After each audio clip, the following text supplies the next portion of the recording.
Здравейте на всички в нашия втори тематичен епизод на подкаста Спортна психология за всеки. Днес ще си говорим за ритуали и по-скоро сме кръстили този епизод "Ритуалът не е в чорапите" и Това по-нататък е защото предния път аз казах, че ритуала са късметлийските чорапи и днес ще обясним защо не бях прав.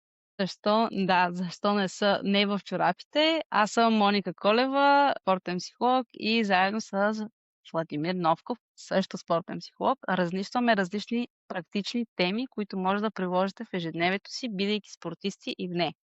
И така, Владо, да започнем с ритуалът и чорапите. Защо ритуалът не е в чорапите? Защото най-общо казано, чорапите можеш да си ги загубиш и когато си загубиш чорапите, се случва нещо, което в психологията казваме повишаване на тревожността.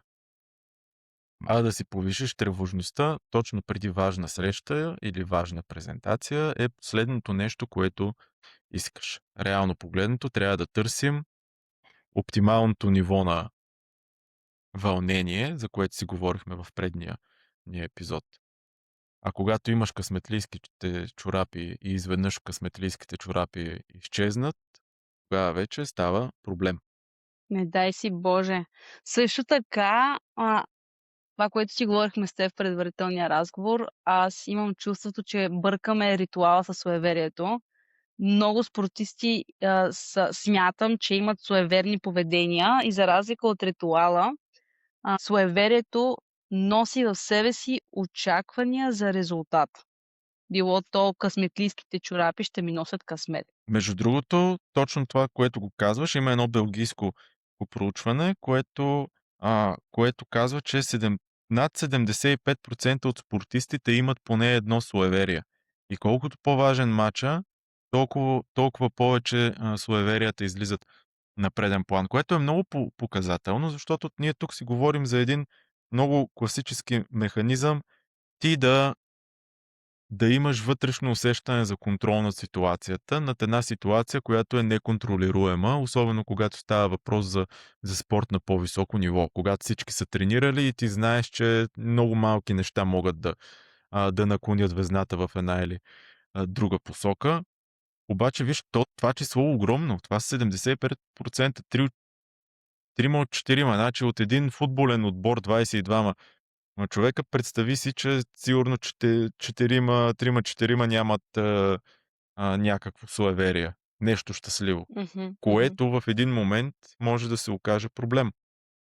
Точно. И тук пак фокусът е изместен върху резултата. Аз постоянно ще го повтарям това, защото то влияе на концентрация, на приемане на грешка, на психологическа устойчивост. Сякаш успешният спортист, за да съм успешен спортист, трябва да съм първи. Всичко. Нали, той има много състезания, има много възможности за развитие. Нали. Оттам идва и това грешното убеждение, че аз трябва да бия и съответно този късметлийски предмет ще ми гарантира, че условията ще са добре. А ние по-скоро се фиксираме върху това какво мога да направя аз, за да направя моите условия, психологически условия, оптимално. Да знам аз, че ще си гарантирам едно и също състояние всеки път.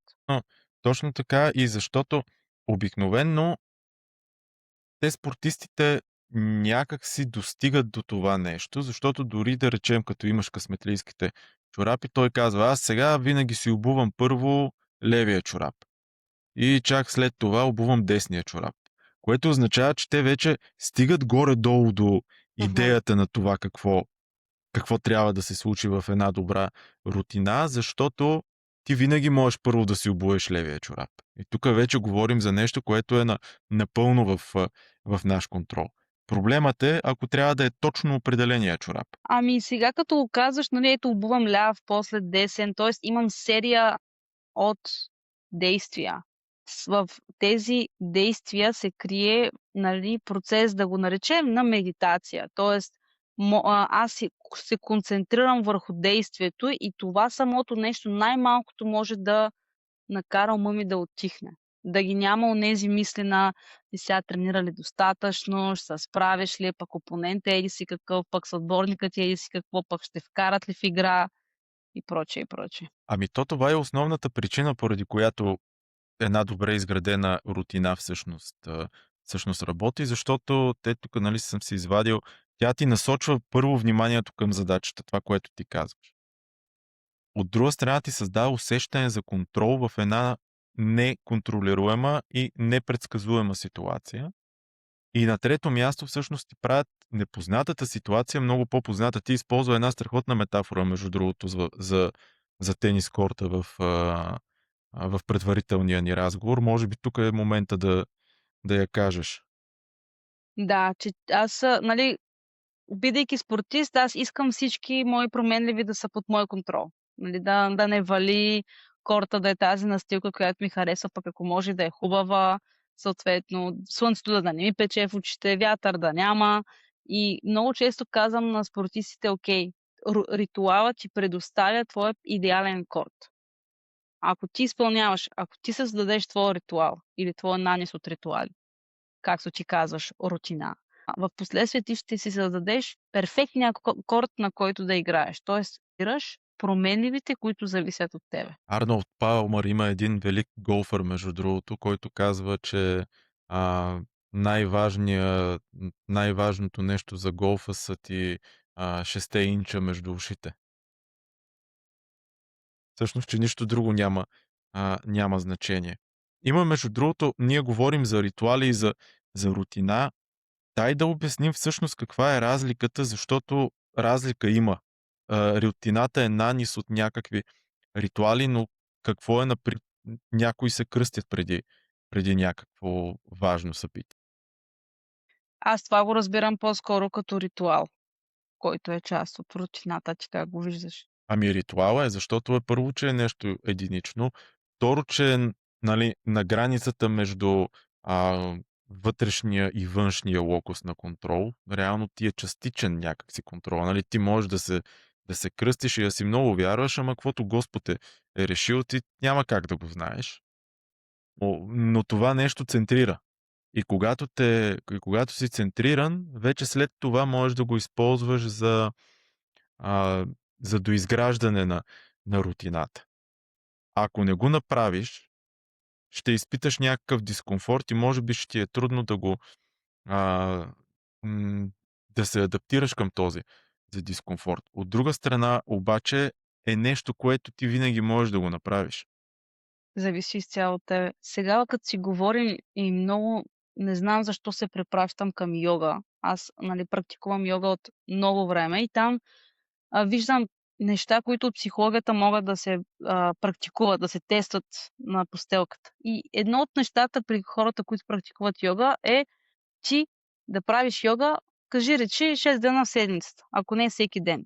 Всеки ден, дори да не можеш физически да правиш практика физическа, можеш да седнеш да медитираш, просто да разстелиш постелката и да се седнеш в къта, в който си, да се отделиш от мястото. И забелязвам как наистина това, например, за мен е ритуал. Не мога да го нарека рутина. Ритуал е, че каквото и да се случва около мене, в каквато и пералня да се намирам, като разстеля постелката и там успявам да намеря покой, примерно, да си събера Мгм. мислите и оттам вече да действам. И по същия начин е Точно така. Това, което казваш, е изключително важно. То е за тебе, а не е за да предизвикаш по някакъв начин провидението, Господ или кой в каквото вярва, а, да се съобрази с теб. Ти споделих, че се връщам от записа на другия подкаст на практически мгм, стоицизъм и там все си говорим за дихотомията на контрола. Рутината, разликата между суеверието и рутината всъщност е точно в дихотомията на контрола. Суеверието не зависи от нас. То рутината зависи изцяло от нас. Аз какво мога да направя в тази ситуация, така че да си докарам вълнението на необходимото ниво. И тук в точно така. The Psychology of Performance Еди О'Конър казва, Мгм. а чисто практически, нали, хората а, да знаят общо взето как да ги различават двете неща, защото ние си го говорим психологически, но ам, хората, които ни гледат, нали, не са колеги. Мгм. Може би и колеги ни гледат, здравейте, кажете те харесва ли ви или не ви харесва, но ако не можеш да го направиш и това те кара да се чувстваш по-зле, най-вероятно говорим за суеверие. Ако Мгм. можеш да го адаптираш и все пак да работи, това е рутина. Мгм. Ти можеш ли да дадеш, например, някакъв пример от тениса, защото знам, че работиш с тенисисти? То, знаеш, че тенис е много благодатен спорт за ритуали. И аз това, което се научих да правя, е да крада от тениса и да го пренасям в другите спортове. Защото в тениса имаш пауза между точки, сервиса или ретура, който е перфектен за ритуал. В волейбола също имаш сервис, но нямаш толкова време. Имаш пауза там между сетове, changeover. В смисъл, много време имаш, което ти може да си изградиш много ритуали. Да, да вземем примерно борба. Мен това ме е интересно. Мгм. Добре. Защото това Борба. е спорт, в който имаш там не си спомням колко минути имаш, но имаш малко минути, в които се разиграва самата борба и за мен е момента преди да излезеш на татамито или на тепиха, зависи, нали, дали ще е джудо, борба, жилжицу, кратко време, в което ти трябва и да се мобилизираш. Казвам, често там също ги тупат, викат, крещят. А, Което е супер. За мен е този момент, преди да стъпя на татамито или в момента, в който стъпя, е супер удачен момент да направя ритуал. И този ритуал, примерно, пипам татамито, подскачам, или не знам какво друго мога. Вървя по линията, всеки трябва да си го измисли сам. Но този ритуал аз трябва да го изпълнявам и на тренировка всеки път, като имам борба и стъпвам на Ага. татамито. Тоест, ако имам 2 борби, аз бих слязла от татамито или от тепиха и бих се качила да си направя пак ритуала. Защо? Защото научаваш тялото си, че когато направя този ритуал, следва борбата. И когато съм на тренировка, няма опасността от провал, няма опасността от публиката, от официалното и тялото ти, както кучето на Павлов, се научава да асоциира: „Окей, сега ще върша работа.“ Така че бих се, как се казва, съблазнила да дам с друг спорт. На мен другите спортове са ми много интересни, къде можем да вмъкнем този Мгм. ритуал. И например, ти къде вмъкваш ритуал в твоята Аз тренировка? точно това щях да кажа, защото освен с бягането се занимавам и с силови спортове и там особено преди най-тежкото упражнение, мъртвата тяга, което е при мене, аз почти винаги, даже да не кажа винаги, преди най-тежката си серия правя, имам една рутина, която е чиято цел е просто, да фокусира цялото ми внимание и физическа енергия в това, повторение. Обикновено рутината ми е: отдалечавам се малко от щангата, слагам колана, 3 крачки към щангата, заемам си позицията, имам едно специфично движение, което изпъваш ръцете така, че да активираш мускулатурата, навеждаш се, хващаш и експлодираш нагоре. Ето виж колко стъпки ти описах. Истината е, че Мгм. истината е, че ако някой премине пред мен по време на приближаването ми към щангата, няма да е толкова фатално, защото аз имам други неща, които са важни. Може да се адаптира. Мгм. То, например, ако не си взема любимия колан, пък трябва да използвам някой от коланите във фитнеса и това за мен е проблем, ето виж, това ще е суеверие и значи, че нещо не се случва като хората. При щангите, между другото, е много интересно, защото отстрани изглежда, че това е едно изцяло физиологично движение, реално Мгм. погледнато. Обаче, когато говорим за вдигане на, нали, над 2 пъти собственото ти тегло. Тук говорим и за много големи неврологични изменения и много, много голяма роля на неврологията. Защото ти, за да ги вдигаш тези килограми, трябва мускулите ти да се активират по правилната кинетична на верига. Част от това да се случи и част от това активиране всъщност се случва преди самото упражнение, по време Мгм. на тази рутина. Мгм.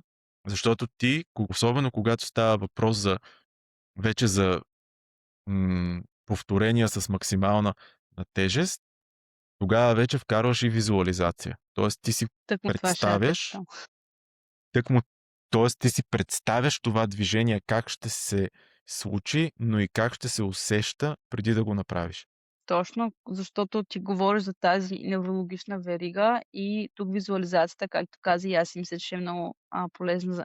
Искам да ти призная за един мой guilty pleasure, който имам и с щанги го правя и с борба, когато видя как излизат и си казвам сега, нали, като излиза, като го видя човек как излиза, си залагам дали ще направи успешно хвърляне и сласкване или дали ще се представи добре в борбата. Като за мен това не е винаги задължително, примерно борбата да спечели. Мен много ми харесват спортисти, които се борят до край, които не се предават, защото понякога можеш да видиш наистина, че съдията, примерно, не е за този човек. Понякога много се личи. И съм пробвала, нали, казвам си, о, този има ритуал, този няма, следя ги. Викам, нали, сега повтаря ли се този ритуал? Особено с онези ритуали, които са много почти незабележими. В смисъл ще ги забележиш, ако постоянно го следиш човека дали го прави. И Мгм. специално с щангистите, защото ти си прав в момента, в който застанеш. За Бога, ти изпитваш страх да качиш тази тежест над главата си. В смисъл, те може да са свикнали вече, но елемента на страх го има. Трябва да си толкова като мобилизиран и имплодирал, преди да изхвърлиш и да вкараш цялата тази Мгм. енергия в това движение. Наистина си прав. Много семпло изглежда, много физиологично изглежда, но всъщност има изключително много как се казва, мобилизация и автоматизация. И ти трябва Аз цялата се тази енергия изведнъж. аз сега се сетих, ти като говореше за, един случай на Еди Хол, който се състезава в, стронгмен състезания. Мгм. И той всъщност беше първият човек, който в състезателна среда вдигна 500 килограма мъртва тяга. Уха. Първият човек, много дълго време не му беше подобрен, рекорда и той всъщност казваше, че за да го направи това е работил с психолог. Мгм.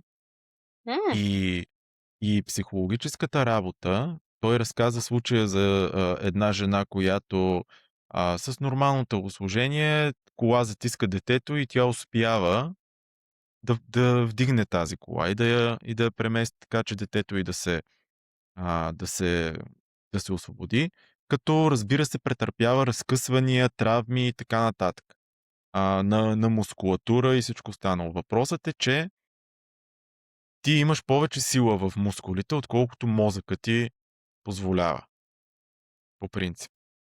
И ако успееш ти и той разказваше, че са работили с психолога си, между другото, това няма да мине етична комисия, защото те са работили да го вкарат в някакво такова състояние, в което той почти да си представя, че мести кола от Страшна децата си, ситуация.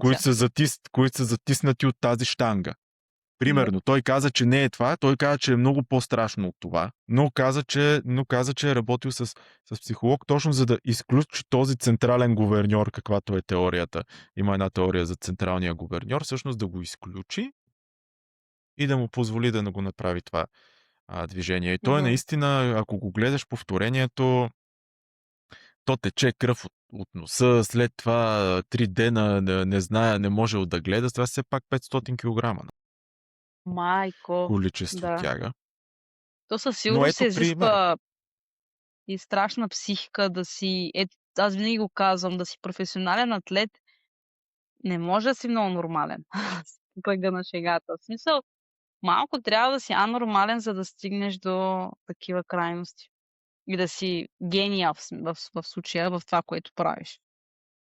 То това го говорихме, между другото, в Hill Season, че има две сфери, може би, на спортната психология. Първата е насочена изцяло към представянето и там е малко по-различно от стандартната психология.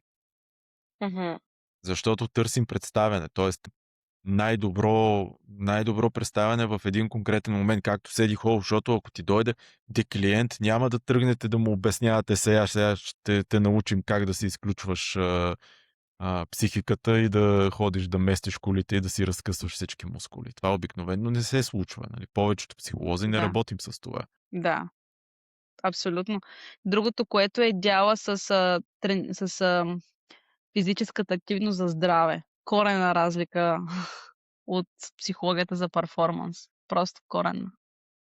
Абсолютно различно, да. Абсолютно различно.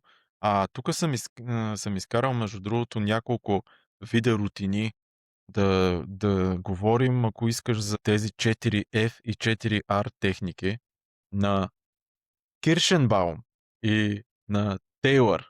Давай Като, да като говорим. първата, като първата техника се казва 4F на Киршенбаум, Мгм.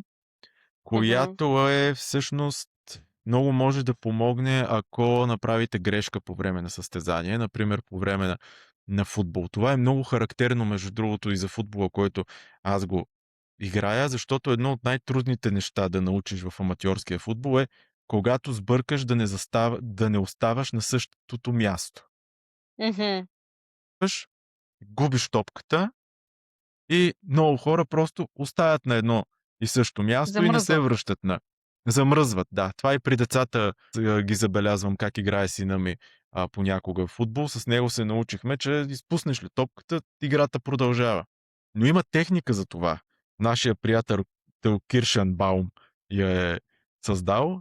4F се казва и е пъч, което означава пакет по дяволите, фикс, коригирай веднага с правилно движение или визуализация. Сега във футбола няма да седиш да визуализираш, ами просто се връщаш на правилната си позиция. Forget, най-трудното, пусни го, Мгм. и фокус. Какво ми е важното в момента, по време на игра. Тебе как ти звучи? Колегата справил ли се? Аха, кой съм аз да го съдя? Аз използвам нещо подобно в тениса. Предполагам, че се базира на една от двете теории, между другото. Пътът и при децата го обясняваме с четирите стаи. Или първата стая е, както всяка къща си има стая, първата стая е в туалетната. Отиваш в туалетната и пускаш водата. Както ти каза. Майната Fuck му, it. в смисъл, Да. fuck it, няма как аз да имам против пред себе си, който е направил грешка и при първата му реакция да е над нещата. Няма как, ядосваш се. Но тъй като в тенис имаме 20 секунди, 5 секунди отделяме на fuck it и на туалетната. След това е релакс, т.е. обръщаш с гръб към опонента, било то ще гледаш, ако не си в тениса, ще гледаш или линиите, или нещо ще правиш по екипа си. Пак говорим за този ритуал, който аз винаги да мога да изпълнявам. И ето тук мога да използвам не рутина, защото нямам време, ми ритуал. При грешка си оправям косата и нали, се обръщам назад. След което приготвям се и тук, ако в релаксацията съм дишал дълбоко, нали, бавно, равномерно 4 секунди, едно вдишване, защото имам 5 секунди като цяло, то в следващата стъпка се активирам. И това може да се подскочи на място, нали, физическата активация. Може да си казвам, давай, можеш да си представям войни, дракони, огньове, каквото да ми е мотивиращо. И четвъртата стъпка, както ти каза, фокус, в тениса е ритуала. Тоест ритуала преди Мгм. сервис, който е хубаво винаги да е един и същ. И тениса е много богат спорт на ритуали, защото много тенисисти ги имат точно преди сервис. И тук ще дам един пример, че ако аз, примерно, ритуала ми е да топна 5 пъти и на третия път изтърва топката, това е знак, че не съм фокусиран. И почвам ритуала от начало. Нали? И окей, да се забавя 1-2 секунди, голяма работа. По принцип не е кой знае какво. И после изпълнявам ритуала. Но ритуала понякога ми показва аз фокусиран ли съм. И в случая този метод. Това е точно използването на ритуала всъщност да ти даде не просто суеверно успокоение, ами реална обратна връзка. Да. Ам, Ти между другото това, което описваш, много прилича на техниката на другия човек тук, Тейлър, с Мгм. 4 R, което е REST, дълбоко вдишване, Regroup, да си провериш емоциите, Refocus, какво следва, и Recharge, да си нагласиш интензитета нагоре или надолу. Всъщност точно това, което ти описваш, То е същото, да. Най-вероятно е но е базирано на много него. важно. Да, но е много важно това, което ти каза, че накрая завършваш с ритуала. Тоест, ти си изпълнил каквото има нужда, стоически да кажем, за Вселената си свършил каквото има нужда и връщаш контрола при тебе, чрез ритуала. Което, То реално да, другото може да го гледаме като рутина. Защото за мен ритуала е наистина краткото действие, което правя в дадени ситуации. Примерно мога да имам ритуал за дуспа, там прях свободен или фал, или сервис. Затова всеки спорт е специфичен и всеки един спортист трябва да се хване, да си анализира къде са ми мъртвите точки, т.е. тези моменти на пауза, в които аз мога да създам ритуал. Ти каза, например, в вдигането на тежести, нали, мъртвата тяга имаш. Интересно ми е при бягането, къде има моменти, в които човек може да се възползва от ритуал, може би докато бяга. при бягането много зависи дали става въпрос за кратки дисциплини или за по-скоро дълги endurance events. И общото е, че предварителният ритуал може да бъде буквално един и същ. Някои неща ти се случват по естествен начин. Например, за дългите бягания много са известни снимките на хората си правят снимки. Аз също съм го правил на това как предната вечер си нареждаш абсолютно всички гелове, екипировка, челници, ранички, слагаш си го на леглото, така все едно е по тебе, снимаш си го и това е. И това е много готино, много изглежда хубаво за социалните мрежи, но това е форма на ритуал. Защото Мгм. той всъщност те центрира, казва ти: сега, утре аз ще правя това нещо. Когато вече стигнеш до там, забелязал съм, някои хора слушат музика, други разгряват до последния момент. Трети просто си говорят и не правят никакви ритуали, особено когато става въпрос за любителски състезания. И е много интересно, между другото, в ендюранс, дългите планински, например, състезания, това все още е спорт, в който и професионалисти, и аматьори са почти на едно и също място. Значи те са на едно и също място и тръгват по едно и също време. И е много интересно да направиш сравнение между това как загряват и как се концентрират професионалистите и как го правят хората, които са там просто, нали, по-скоро за забавление. Защото Много е има интересно. различна цел. Едното е аз Точно искам да се така, да. докажа, да предизвикателство на каквото и да е. Ох, сега докато говори така, хубаво ми дойдоха едни мисли, за които забравих изобщо. Мисля, че и да ги спомена в предварителния разговор с теб и да ги обсъдим, но ти сам го каза. Деня преди състезанието.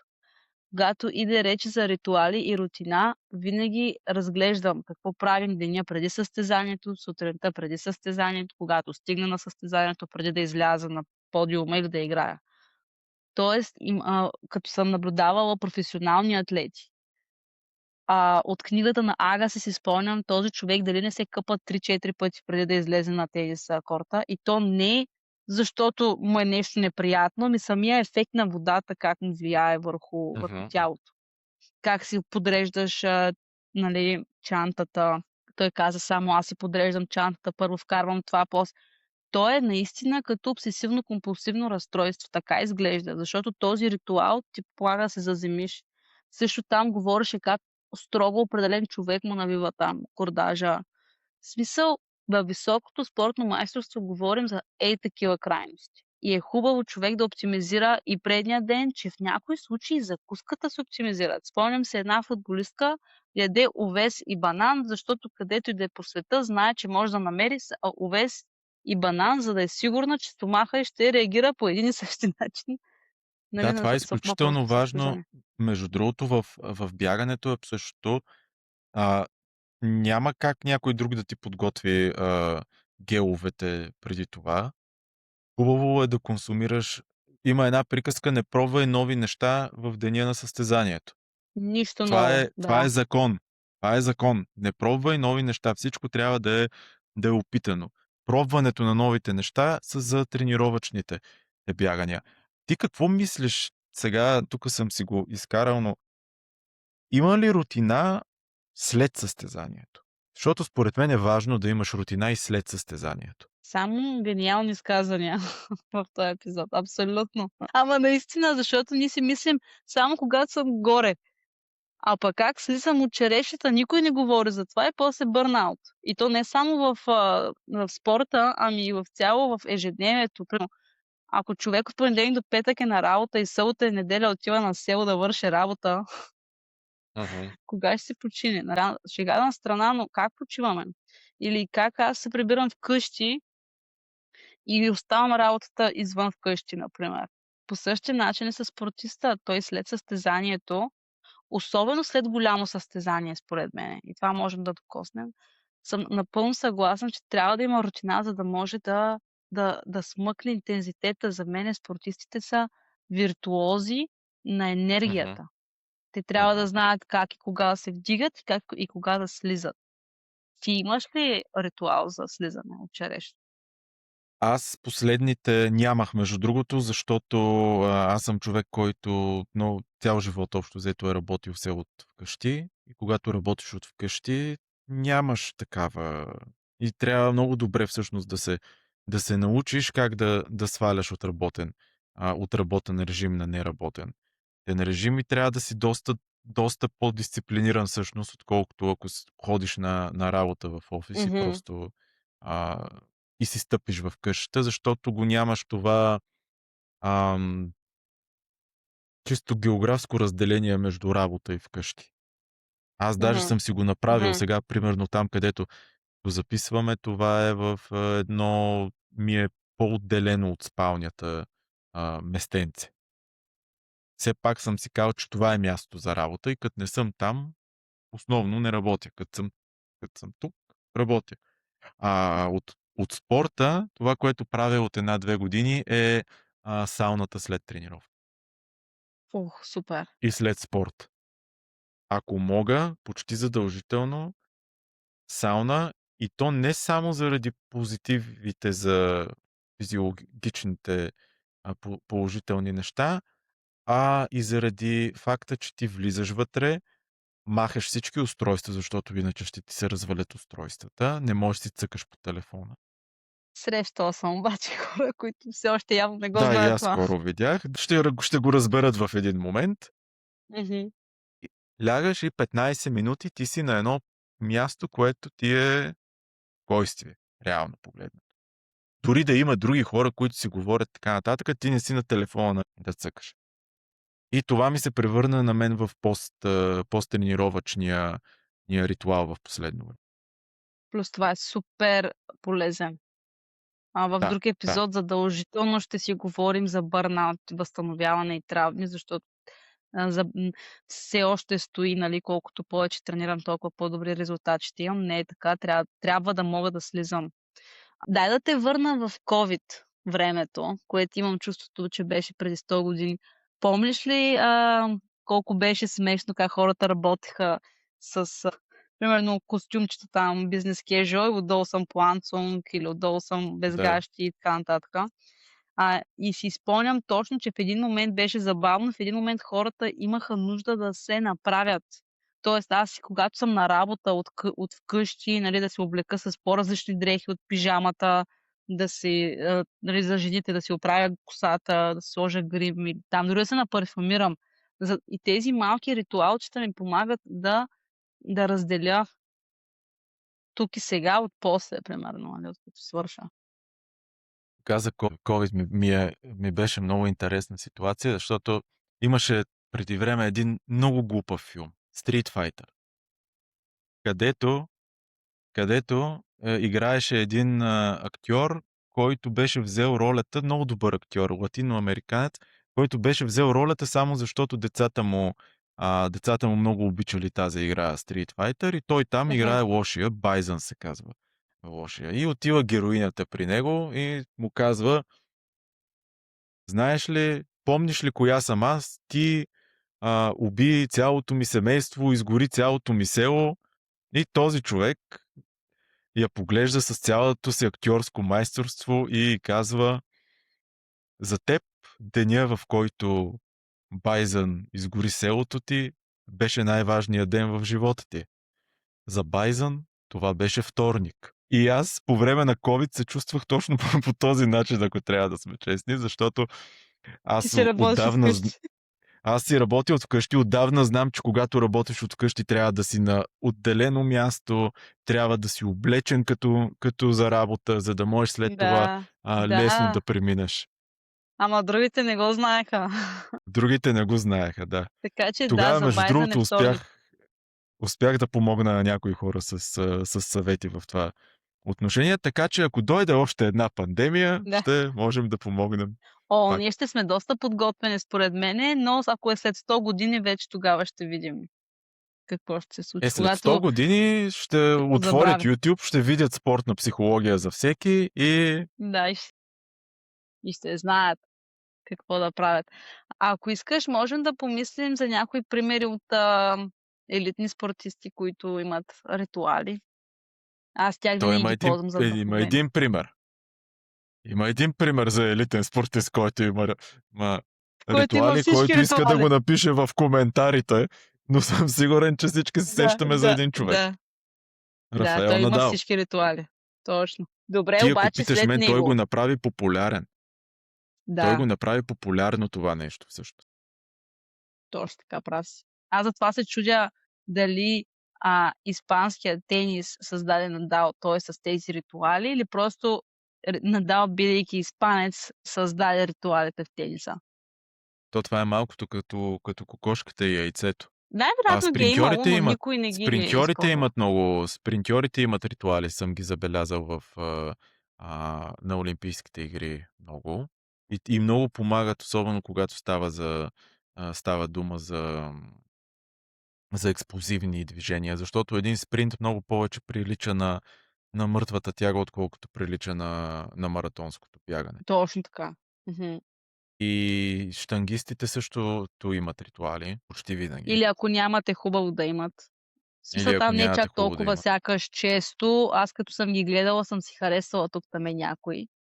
И наистина начина, по който хващат щангата. Това, което правят, особено ако се различава с предния опит, интуитивно си казвам: о, тук на косъм ще го доизбута.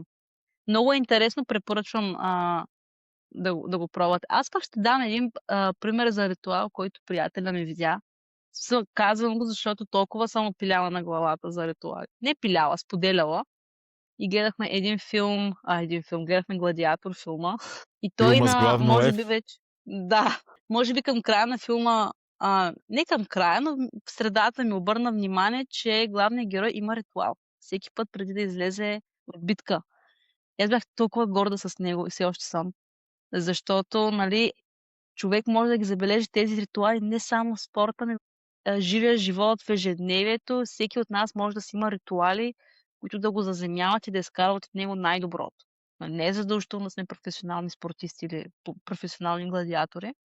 Няма да ви казвам къде е ритуала, какъв е, но вие ще си знаете, предполагам, или ви зависи колко големи Който се фенове сте. сети, да го напише в коментарите. Точно така. И в този смисъл, както си казахме, е много добър момент да въведем домашната работа за следващата седмица. То е всеки от вас, ако искате, да си създадете микрорутина, която да има един физически компонент, т.е. това да е нещо за тялото, като дълбоко дишане, треч, някакво раздвижване, да има ментален компонент, ключова дума, някаква кратка визуализация. Нали, аз описах как става с щангите, няма да казваме гладиатора как го правеше, и фокусираш компонент. Една мисъл за задачата, т.е. какво правя сега. Ти искаш ли да добавиш нещо като структура? Не, мисля, че това е перфектно. По-скоро гледайте. Аз бих си отделила време да експериментирам и да си изберете някаква част от деня, в която искате да направите този ритуал. Сега, ако ще пътувам и ще съм в трафик, примерно, или ако съм, защото то може да се ползва и да си регулирам емоцията, нали, ако ще очаквам, че ще ми е напрегнато.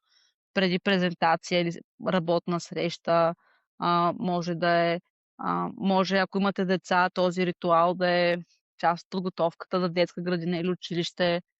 Нали, като идеи как мога да го направя в ежедневието, ако не съм спортист. Вече ако съм спортист, трябва да си намеря този момент в спорта, който ми е най-хлабавото звено и искам да О, оптимизирам. и като заговорихме всъщност за бягането, аз тръгнах да казвам, че имаш една рутина предния ден, имаш рутина обикновено преди старта и когато си на дълги разстояния, трябва да имаш една рутина за най-трудния момент. Да, точно това исках да Да разгледаме. знаеш какво ще направиш в най-трудния момент, да знаеш какво ще направиш в най-скучния момент, защото тези моменти обикновено не са един и същ. И да знаеш какво ще направиш в момента, в който искаш да се откажеш. Защото това при по-дългите състезания в един момент наистина идваш и си казваш, абе, нали, мамка му, аз какво правя тук? Нали, от какъв Защо зор? си го причинявам? Какъв е смисъл? Да. Няма да се справя. Какъв е Аз го смисъл? усещам при планк. Чисто. Има На някакви Витоша 100, упражнения. на Витоша 100 има един етап последните 20 км, който му викат философския етап, защото всеки си се пита какво правя тук и кой съм аз. Последният етап от 20 километра. В Да, смисъл, последният. ти го казваш да звучи Последните все едно 20 е км. 100 метра. Да. 20. Ами това беше от нас в втория тематичен и общо трети епизод на спортна психология. За всеки говорихме си за суеверия, за ритуали, за рутини. Разбрахме, че рутината е поведение, а не са чорапи. Владо от предния епизод. Да. Знаем, че рутината работи, защото прави непознатото познато и че можем да я тренираме. Може би най-важното нещо в Мгм. сферата на спортната. И след като разбрахме, че не трябва да носим само едни и същи ти чорапи, другия път ще си говорим за това как да си говорим сами, както обичам да Да. казвам аз. И както Моника му казва, по по-правилния психологически термин, вътрешния диалог. На мен ми харесва как си говорим сами. Много хубави заглавия измисляш на епизодите. Много се вълнувам за тази тема. На мен, аз вярвам, че на теб ти е любима На и мен също, ние сме най-психологическата. психолози. Да, Да. най-психологическата тема. Това е, ако ви е харесало, коментирайте, споделете епизода на някой спортист или приятел или неприятел, когото искате да поздравите и ще се видим в следващия епизод на Спортна психология за всеки.